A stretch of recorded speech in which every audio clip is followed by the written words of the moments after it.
I spent years buying clothes that technically fit. Yes, they were my size, but something always felt off. The sleeves were too long, the proportions felt wrong, and I constantly wondered, was it the clothing or was it me? Then I started noticing patterns. So after years of trial, error, tailoring, and honestly a lot of money spent on pieces that never quite worked, I discovered a few petite style rules that have completely changed the way I shop and dress. And the last one is what I wish someone had told me when I first started navigating petite fashion, because it changed more than my wardrobe. It changed how I show up. So today I'm sharing the petite style rules I actually follow as a 4'11" woman and the lessons I wish I had known years ago. For context, I've worked in television for more than a decade, which meant I was constantly aware of how clothing looked on camera. I learned quickly that what looks good standing still in a dressing room doesn't always translate in real life. Now, these aren't rules I found in a textbook. They're lessons learned after years of buying, returning, trying, tailoring, and experimenting. Now, the biggest lesson of all has nothing to do with inseams tailoring or finding the perfect pair of pants.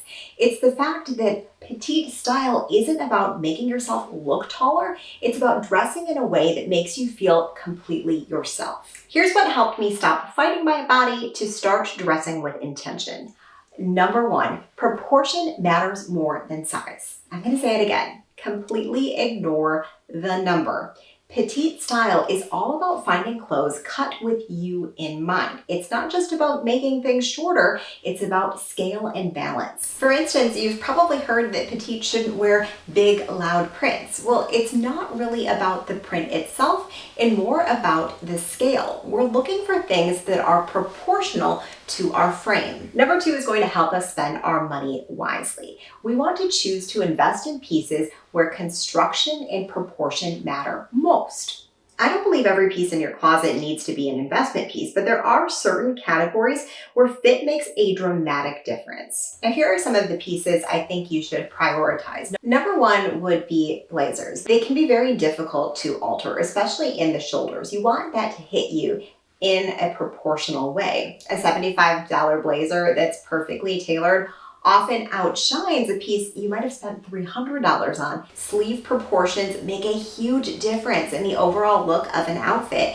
And the structure of a crisp, tailored, perfect for you blazer is going to instantly elevate an outfit. The next place we want to consider investing is trousers. When you get a petite specific pant, whether that's work pants, a wide leg silhouette, or a tailored style, it's going to make a big difference in the overall polish of the look you're putting together. You're looking for things like rise, inseam, where is the leg opening, how wide is that leg opening in proportion to your body, and where is it going to break at the shoe. All of these little things make a huge difference in the overall look. So if you can find a petite specific pant, it's going to be a lovely investment. A petite trouser creates instant polish. The third place, dresses and jumpsuits. Yes, often we can find the midi dress and simply wear it as a maxi, but there is a benefit when you get a petite specific dress or jumpsuit.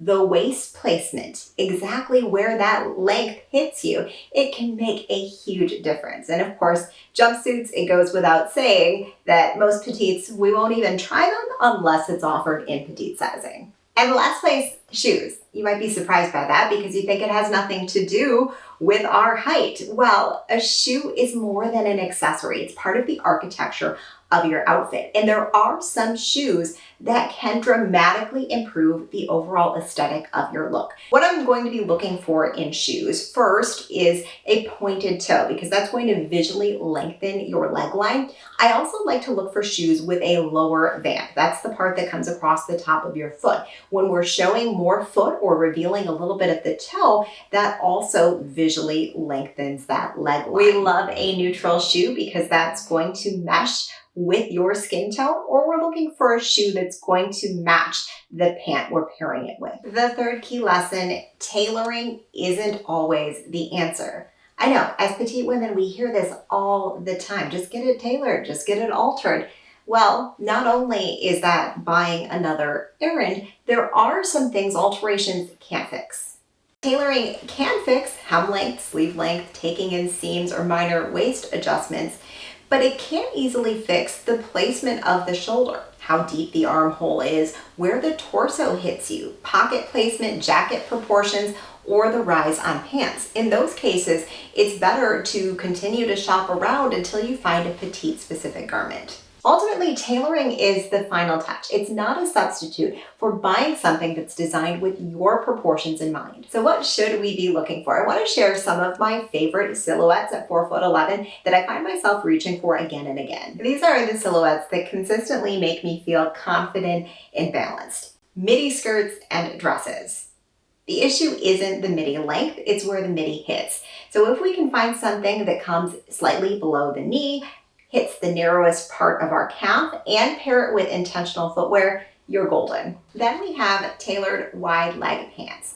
This can be surprising because a lot of petites are afraid to opt for a wide leg silhouette, but when you balance the volume on the bottom with something more fitted on the top, it creates a beautifully elegant look. High-waisted bottoms are another winner because they visually lengthen our leg line, draw the eye upward to define our waist, and create cleaner proportion. High rise does not mean the waistband should hit under your ribs. The rise has to fit your torso, so be careful. And I love monochromatic outfits. One of the easiest ways to create a longer visual line is to reduce interruption. For example, a cream top with cream pants, a navy sweater paired with navy trousers, and tonal dressing. And finally, crop jackets. These are great because they show our waist as petites, they avoid overwhelming our frame, and they help balance longer skirts or pants with more volume like a wide leg trouser. And we've covered a lot of ground, but I want to leave you with my light bulb moment. And that is that we need to stop dressing